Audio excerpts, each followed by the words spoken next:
Você já parou para pensar como um camelô no Rio de Janeiro criou um império bilionário sem heranças, sem nenhum tipo de ajuda e de um padrinho com dinheiro? Hoje eu vou contar a história não só de uma pessoa, mas também da televisão brasileira, ou seja, Silvio Santos. Também vamos falar de como ele conseguiu, através dos negócios e do entretenimento, construir um império. Mas antes da gente continuar, você já sabe, né? Se inscreva no canal, ative as notificações, curta, comente e o bambu e compartilhe com aquela pessoa que adora histórias da televisão, nostalgia e também do próprio Silvio. Ah, se tiver a opção, hype o vídeo porque é muito importante pro canal. Outra coisa, eu deixei na descrição cards com vídeos que eu tenho certeza que você vai gostar. Agora sim, sem mais demora, bora pro vídeo!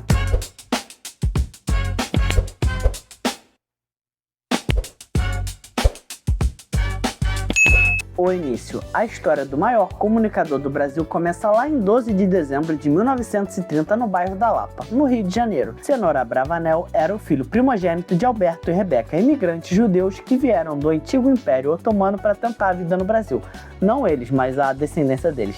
Embora sua infância tenha sido marcada pela simplicidade e pela escassez financeira, sua árvore genealógica carregava uma herança cultural histórica poderosa. A família Abravanel possui uma das linhagens mais antigas, documentadas e nobres da história judaica, com registros que apontam para uma descendência direta com o rei Davi. O ancestral mais poderoso da família, e famoso também, foi Isaac Abarbanel, nascido em 1940, eu acho que é assim que se diz. Um brilhante filósofo, comentarista bíblico e estadista que atuou como tesoureiro de reis de Portugal e de Espanha. Embora Silvio não tivesse parentes influentes na política brasileira de sua época, ele carregava no sangue e na criação esses princípios milenares de resiliência, liderança e forte tino para negociações. Aos 14 anos, buscando uma forma de ajudar nas despesas de casa, Cenoura começou a trabalhar como camelô nas ruas do Rio de Janeiro, vendendo capinhas plásticas para título de eleitor e canetas. Lá ele descobriu a sua maior virtude, a capacidade de persuasão e o domínio das massas usando apenas a voz. Sua lábia impecável chamou a atenção de um fiscal de posturas da prefeitura, que, surpreso com o talento do jovem, em vez de aprender suas mercadorias, indicou-o para um teste de locução na Rádio Guanabara. Cenoura fez esse teste e passou em primeiro lugar, desbancando concorrentes que também se tornariam gigantes, como por exemplo o humorista Chico Anísio. No entanto, a rádio pagava muito menos do que ele conseguia faturar diariamente como camelô, fazendo com que ele deixasse a emissora após alguns meses e retornar às ruas. Nesse ponto da história, você deve estar pensando nos atuais coaches de internet. Praticamente todo mundo diria para o Silvio continuar na rádio, porque ele teria uma grande recompensa futura, alguma coisa assim que o dinheiro não pudesse pagar. Esses papos coaches. E de repente, se ele tivesse ouvido esses conselhos, não existiria nem SBT e nem Silvio Santos. Mas voltando. Na década de 1950, após servir o exército como paraquedista, Silvio se mudou para São Paulo, onde sua visão de negócios diferenciada começou a redefinir o mercado nacional. Na capital paulista, ele encontrou o radialista Manuel de Nóbrega, pai de Carlos Alberto de Nóbrega. Manuel enfrentava uma grande crise financeira como uma das suas empresas, chamada Baú da Felicidade. O sistema operava por meio de carnês que os clientes pagavam mensalmente para, no final do ano, retirar brinquedos e eletrodomésticos. Até porque as pessoas não tinham inteligência financeira para conseguir guardar dinheiro o ano todo para depois comprar essas coisas caras. Qualquer semelhança com o Brasil de hoje é mera coincidência. Mas voltando aqui, o negócio estava praticamente falido, mas Silvio assumiu o controle da empresa, reorganizou o fluxo de caixa, expandiu os produtos e percebeu uma lógica genial. Para vender milhares de carnês para o Brasil inteiro, ele precisava de uma vitrine monumental. Essa vitrine seria a televisão, que na época era um aparelho de alto potencial. Até porque ele viu que não tinha muitas pessoas e muita concorrência na TV se comparado com o rádio. Então, Silvio decidiu cair dentro dessa nova forma de comunicação. Em 1962, ele estreou na TV Paulista comandando o programa Vamos Brincar de Forca. A lógica era precisa, Silvio não criou um programa de TV para ficar famoso. Ele usou a TV como o alto-falante para vender carnês do Baú da Felicidade. Enquanto sua carreira decolava e ele se transformava no grande galã e animador das tardes de domingo, sua vida pessoal era mantida sob segredo absoluto. Em 1962, ele havia se casado com Maria Aparecida Vieira, a Cidinha. Naquela época existia uma crença muito rígida nos bastidores da mídia de que um apresentador de auditório precisava se manter solteiro perante o público para não quebrar a fantasia e o magnetismo de suas fãs que formavam a base do seu auditório.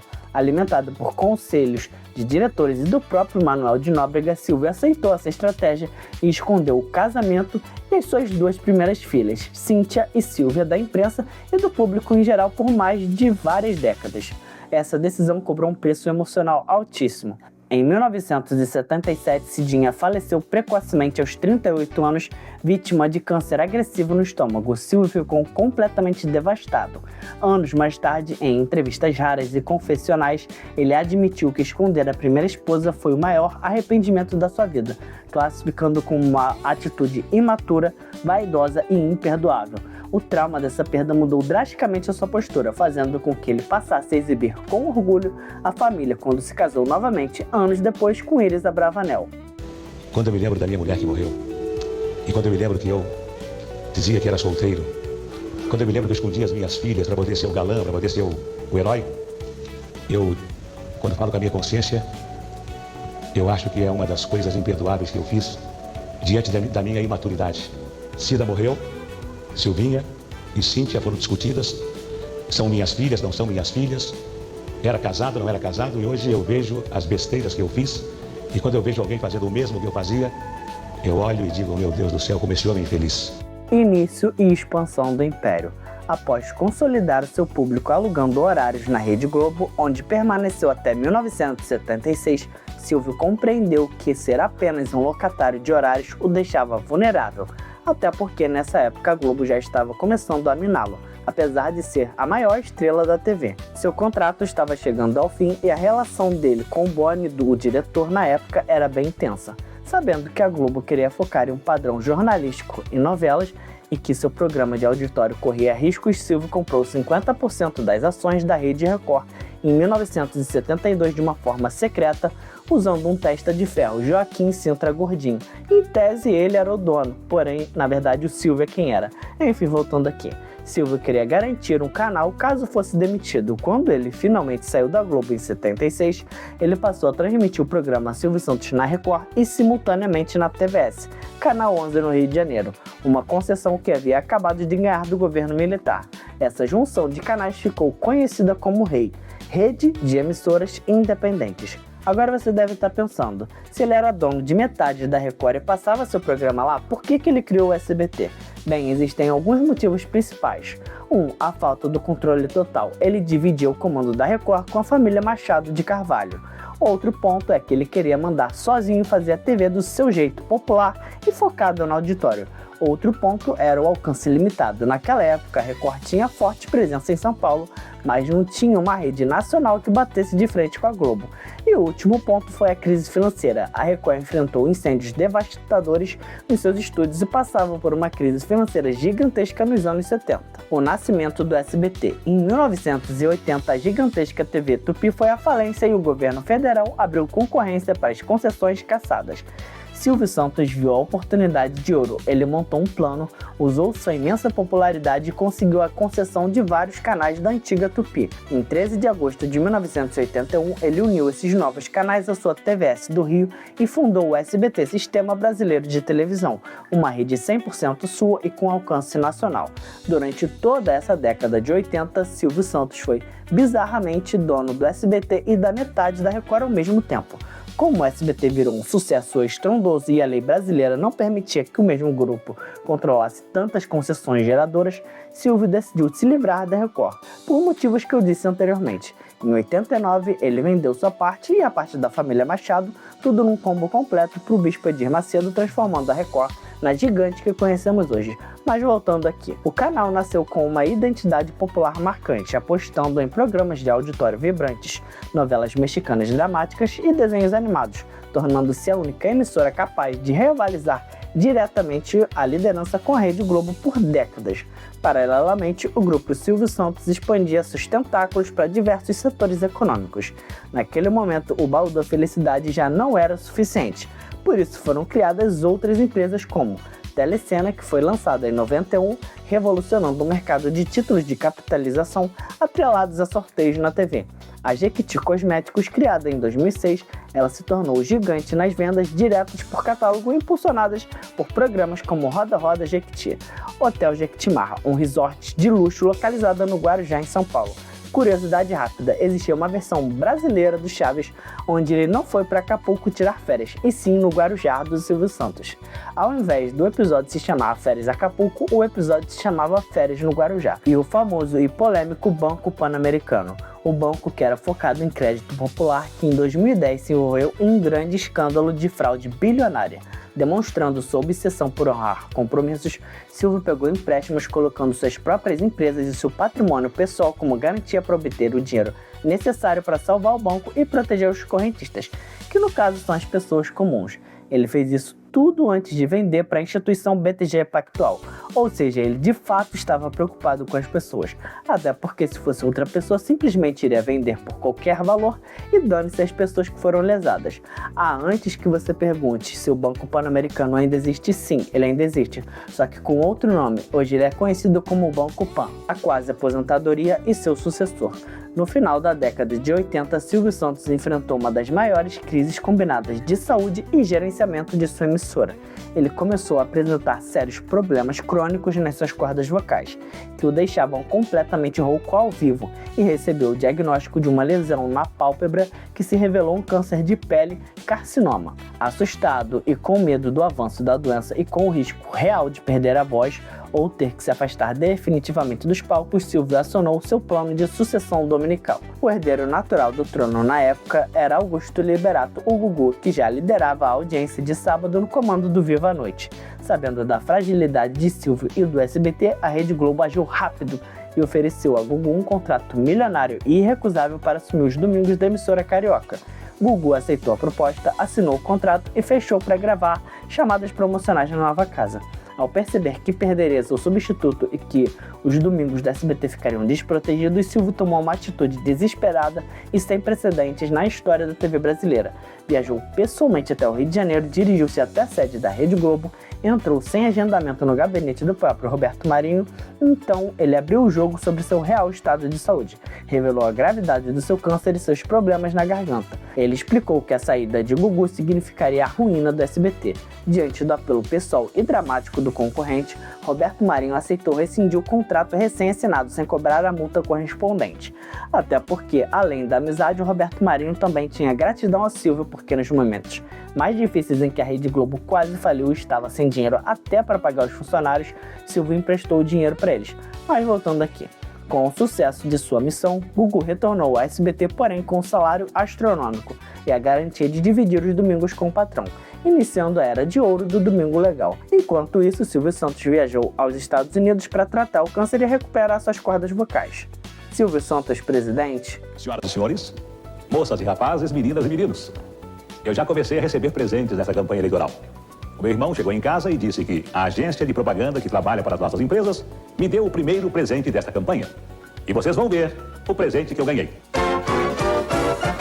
Chegou aquele que a gente queria para o Brasil governar. Agora o povo está contente, já temos em quem votar. É o 26, é o 26, com o Silvio Santos chegou a nossa vez.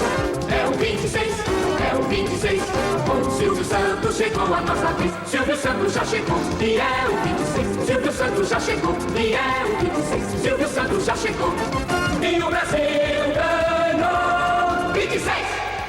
Gostaram? Mas é muito importante esta música. Eu considero que foi um ótimo presente na hora certa, porque a maior dificuldade minha é que o meu nome não aparece na cédula. Vocês que desejam votar em mim não vão encontrar o nome de Silvio Santos na cédula. Aqui está a cédula. Vocês estão vendo? Os nomes de todos os candidatos. Agora, quem pretende votar no Silvio Santos, quem confia no Silvio Santos, quem quer dar o seu voto para o Silvio Santos, deve marcar um X no 26. Então, 26, Correia. Só que não é Correia, é 26, Silvio Santos. Porque 26 é o Silvio Santos. E podem acreditar, o Silvio Santos vai lutar por vocês. O Silvio Santos vai defender os interesses do povo. O Silvio Santos vai lutar pelo desenvolvimento do Brasil. Quem confia em mim, quem acredita em mim, deve votar no 26. Marquem o 26. É o 26, é o 26. O Silvio Santos chegou a nossa vez. Silvio Santos já chegou e é o 26. Silvio Santos já chegou e é o 26. Silvio Santos já chegou e o Brasil ganhou 26. A história do Silvio Santos como candidato a presidente do Brasil foi meteórica, durou apenas 14 dias, mas foi o suficiente para causar um verdadeiro terremoto político nas eleições de 89, a primeira eleição direta para presidente. Mesmo com a sua entrada tardia, faltando apenas cerca de 2 semanas para o primeiro turno, no final de outubro de 89, Silvio Santos chocou o país ao anunciar sua candidatura. Ele assumiu o lugar do pastor Armando Corrêa pelo Partido Municipalista Brasileiro, PMP. E é claro que com sua popularidade astronômica na TV e a imagem de empresário bem-sucedido, Silvio não precisou nem fazer campanha na rua. Assim que o seu nome foi anunciado, ele disparou nas pesquisas de intenção de voto. Em poucos dias, ele ameaçou a liderança do favorito Fernando Collor de Mello e empurrou candidatos fortíssimos como Lula e Leonel Brizola lá para baixo. Mesmo com a campanha durando pouco, o seu jingle ficou eternizado. Silvio Santos chegou, e o bordão vote no 26. Com a iminência de ver o apresentador do SBT se sentar na cadeira presidencial, o sistema político tradicional se desesperou para pará-lo. As equipes dos candidatos adversários iniciaram uma verdadeira caçada jurídica em busca de brechas legais para tirá-lo da disputa, até que acharam em 9 de novembro de 1989. O Tribunal Superior Eleitoral, o TSE, barrou a candidatura de Silvio Santos por unanimidade. Houveram 2 motivos principais. O PMB, seu partido, não havia cumprido as obrigações legais de realizar convenções em pelo menos 9 estados para poder lançar um candidato à presidência. E 2, como dono de uma concessão pública de televisão, o SBT, a lei mandava que Silvio ficasse afastado do comando da emissora por meses até o pleito, que não havia sido feito. Com a candidatura cassada pelo TSE, Silvio aceitou a decisão, até porque não tinha muito o que se fazer, já que eles eram o maior órgão, né? Então não tinha muito o que fazer. Ele voltou para a apresentação de seus programas de domingo e nunca mais se aventurou em cargos eletivos. A eleição em 1989 seguiu sem ele, terminando com a vitória de Fernando Collor no segundo turno. A era Silvio Santos presidente ficou marcado como um dos maiores e mais bizarros da história da política brasileira. Dias de terror, o sequestro do Luiz Abravanel. No ano de 2001, Silvio vivia um momento profissional espetacular, com o sucesso do Show do Milhão e os preparativos para a estreia do primeiro grande reality show do país, A Casa dos Artistas. No entanto, o mês de agosto reservou dias de pânico absoluto. Em 21 de agosto, sua filha Patrícia Abravanel foi sequestrada na porta da mansão da família no Morumbi, em São Paulo. O país acompanhou as investigações em tempo real por uma semana até que, após o pagamento do resgate, Patrícia finalmente foi libertada no dia 28 de agosto. O pesadelo parecia encerrado, mas 2 dias depois, em 30 de agosto, o líder do bando, Fernando Dutra Pinto, encurralado pela polícia em uma caçada humana, invadiu novamente a mansão de Silvio Santos, pulando pelos muros. Ele rendeu o apresentador e o manteve como refém na cozinha da residência por cerca de 7 horas. Durante o cárcere, Silvio demonstrou muito autocontrole, conversando calmamente com o criminoso, enquanto a propriedade era cercada por forças táticas policiais e atiradores de elite. O sequestrador exigia garantias de vida para ele se render, até porque ele saberia que se andasse ele... Enfim, a crise atingiu tamanha gravidade que o então governador de São Paulo, Geraldo Alckmin, se deslocou pessoalmente até a casa do Silvio para mediar a negociação e garantir a integridade física do bandido, permitindo que Silvio fosse libertado sem um único arranhão e com um desfecho cinematográfico digno de filmes que até existiam, mas os filmes não são dignos de serem filmes e não são tão cinematográficos assim. Mas vamos voltar aí. Memes e melhores momentos do programa. Durante décadas, um dos maiores mistérios folclóricos do país era a suspeita de que Silvio Santos era careca e utilizava uma peruca impecável confeccionada por seu fiel cabeleireiro e amigo Jassa. Esse mito ganhou proporções gigantescas nos anos de 1970, quando a extinta revista Melodias publicou uma montagem fotográfica chocante de Silvio Santos com a cabeça bem carequinha. O que poucos sabiam era que a revista estava à beira da falência e o próprio Silvio autorizou a brincadeira com o visual dele para impulsionar as vendas e salvar o veículo de comunicação de seus amigos. Anos mais tarde, já na década de 2000, essa lenda urbana colidiu com uma espontaneidade infantil da Maísa. Durante o quadro Pergunte para a Maísa, a menina olhou fixamente para o patrão, disparou diante dos olhos e ficou olhando. "Você usa peruca", sem demonstrar qualquer timidez. Maísa aproximou, começou a puxar firmemente os cabelos da apresentadora para testar se eram reais ou não. A cena entrou para a história da TV, com o auditório e o próprio Silvio chorando de rir da audácia da menina. O que é uma esposa perfeita? Uma esposa perfeita. Uma esposa perfeita É peruca!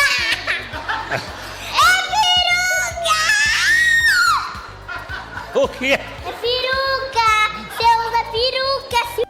Com anos no palco, Silvio Santos se desfez de qualquer formalidade e passou a abraçar abertamente politicamente incorreto, transformando seu programa em uma fábrica de memes e pérolas para a era da internet, como por exemplo o Jogo dos Pontinhos e as baixarias do Jogo dos Pontinhos. Ele abandonou a premissa de um quiz tradicional para se tornar uma arena caótica de provocações explícitas. Com as alfinetadas em Lívia Andrade, Silvio e ela protagonizaram uma dinâmica ácida entre gato e rato. O apresentador provocava, chamando de bruxa ou ironizando rituais de macumba, enquanto Lívia respondia na mesma altura sem baixar a cabeça para a autoridade do patrão. Também tinham as investidas em Ellen Ganzaroli. Silvio estruturou seu enredo, onde ele passava o programa inteiro galanteando Ellen de forma caricata, provocando crises de ciúme teatrais e outros participantes na bancada, principalmente na Patrícia. Quando ela entrou ali, ela tomou esse papel e virou a mulher que ficava em choque pelas besteiras que o Silvio falava. Carlinhos Aguiar, o que foi que ela deu pra mim? Ela deu o óbvio, a periquita. A Ellen Ganzaroli? Eu não dei nada, não. Você não deu porque não quis, porque eu tava esperando. São os peitos da Ellen todos pra fora. Que pra fora? Não tem nada pra fora. A saia é tipo... Ela vai bater. Ela vai... O que é? Não tem nada. Volta pro seu lugar, volta. Não, vamos lá, vou te levar. A Ellen Ganzaroli quer mesmo sair com o Silvio Santos para o motel? Escrevam aí, que se você falar que quer, eu vou te pegar hoje, estou te avisando. Estou aguardando a sua resposta. É só me falar quando. Ela não volta mais hoje, tá? É hoje, Ellen. É hoje. Não, A flor está ficando. Não fala a tua resposta de novo. Vai arrancar meu rabo. Fala a sua resposta de novo. Não. Você? Tá bom. O Silvio, isso Tranquilo. mesmo. Ai meu Deus, hipnotizou! Quando abrir os olhos, uma coisa interessante vai acontecer. Obrigado, meu Ellen pai. está completamente nua. 3, 2, 1, olhos abertos. Silvio, olha aqui do seu lado esquerdo. Não, não. Aquária, Ellen. Aquária. Um abraço. Volta.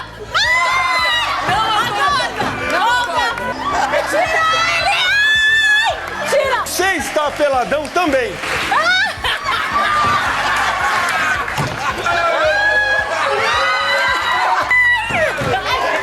O choque nos participantes teve o auge do deboche do Silvio Santos, onde ele botou um sistema de choques elétricos nas cadeiras, fazendo com que os artistas tomassem uma descarga elétrica por puro divertimento enquanto ele gargalhava junto com o público e os convidados só para ver a dor do pessoal, não só de ambientes controlados que o Silvio Santos criou o meme e o caos.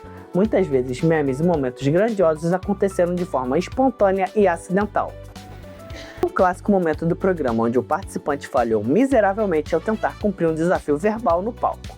A frase tornou-se o maior áudio de deboche nas redes sociais da TV brasileira. Santa Catarina, catarinense. Qual é a diferença do poste, do bambu e da mulher? Qual é a diferença do poste, do bambu e da mulher? Tá bem besteira. Qual é a diferença do poste, do bambu e da mulher? Não, não sei. O bambu, não, é o poste da luz em cima, a mulher da luz embaixo. O poste da luz em cima, tá certo. A mulher da luz embaixo. E o bambu? Que é no teu cu.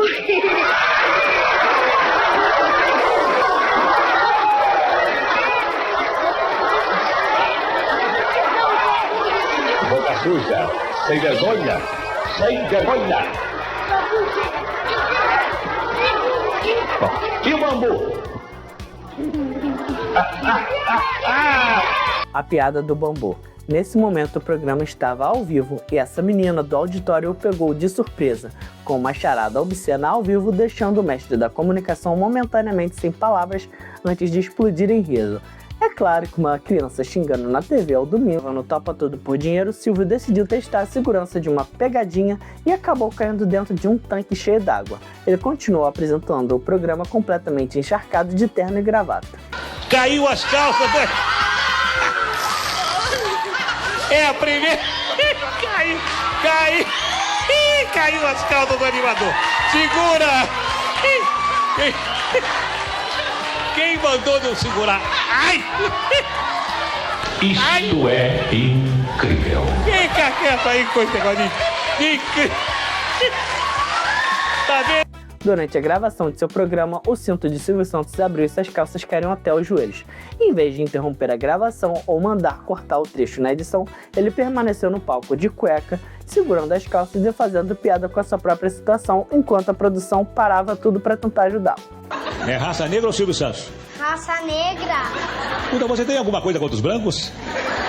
Você tem alguma coisa contra os brancos? Não. E não tem como falar do programa sem lembrar do garotinho que chorava copiosamente querendo conhecer a banda Raça Negra e querendo fazer com que todo mundo gostasse também. O Último Adeus.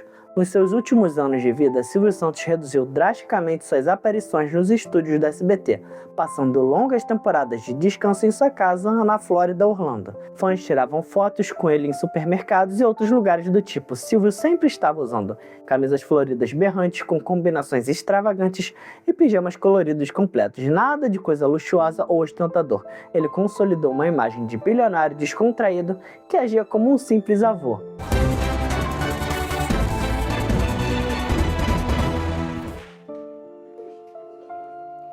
Bom dia. Nós interrompemos a nossa programação só agora, porque também estamos administrando a nossa dor, a dor da imensa família brasileira.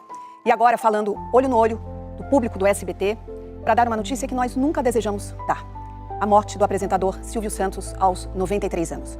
Silvio estava internado no Hospital Albert Einstein desde o início do mês. Mas, infelizmente, em 17 de agosto de 2024, num sábado, o Brasil recebeu a notícia do falecimento de Silvio Santos aos 93 anos de idade no Hospital Albert Einstein, em São Paulo. O apresentador foi vítima de uma broncopneumonia decorrente de uma infecção prévia de H1N1. A comoção nacional foi imediata e unânime. Todas as emissoras concorrentes alteraram suas programações. Até a Rede Globo interrompeu sua programação de fim de semana para dedicar horas em coberturas jornalísticas e homenagens emocionantes ao dono do baú. Atendendo rigorosamente aos pedidos da religião judaica e cumprindo uma ordem expressa deixada por ele em vida, a família não realizou um velório público e evitou a exploração midiática do seu corpo. Silvio desejava ser lembrado apenas pela alegria e pelos sorrisos. Por isso foi sepultado em uma cerimônia estritamente restrita aos familiares e amigos próximos no cemitério israelita de São Paulo. Antes de partir, Silvio deixou seu grupo empresarial estruturado e preparado para a transição familiar. Suas filhas assumiram a liderança dos negócios, dividindo as frentes da atuação de forma estratégica, onde Rebeca Bravanel assumiu o conselho de administração do grupo Silvio Santos, gerenciando a saúde corporativa e financeira das marcas consolidadas, como Telecena, Jequitiba ou da Felicidade, entre outros. Daniela Beirute assumiu o comando da vice-presidência e direção do SBT, liderando o processo de reestruturação da grade da programação, modernizando os formatos e expandindo a presença da marca nas plataformas digitais de streaming para dialogar com as novas gerações. Já Patrícia Bravanel recebeu a complexa missão de preencher o vazio físico deixada pelo pai aos domingos. À frente do programa Silvio Santos, com Patrícia Bravanel, ela conseguiu preservar a energia, os aviãozinhos de dinheiro, o auditório feminino e as colegas de trabalho. E os quadros clássicos também, assegurando a vice-liderança isolada da audiência. O legado do Silvio Santos fixou-se muito além do faturamento de suas empresas ou de alcance de antenas de transmissão. Ele redefiniu a linguagem de comunicação de massa, provando que o carisma, o respeito pelas classes populares e o uso do sorriso como a principal ferramenta de trabalho eram capazes de transformar um jovem camelô de rua no maior e mais inesquecível apresentador de televisão da TV brasileira, criando um império inigualável. Se você conhecia a história do Silvio Santos, o que você achou? Comente aqui embaixo. Aproveite para se inscrever no canal, ativar as notificações, curtir, compartilhar e hypar o vídeo se tiver a opção. Não se esqueça que na descrição tem vídeos com cards que eu tenho certeza que você vai gostar. E lembre sempre, cuide dos outros, cuide de você. Acertar e errar faz parte, desistir não. Te vejo no próximo vídeo, abraços, fui!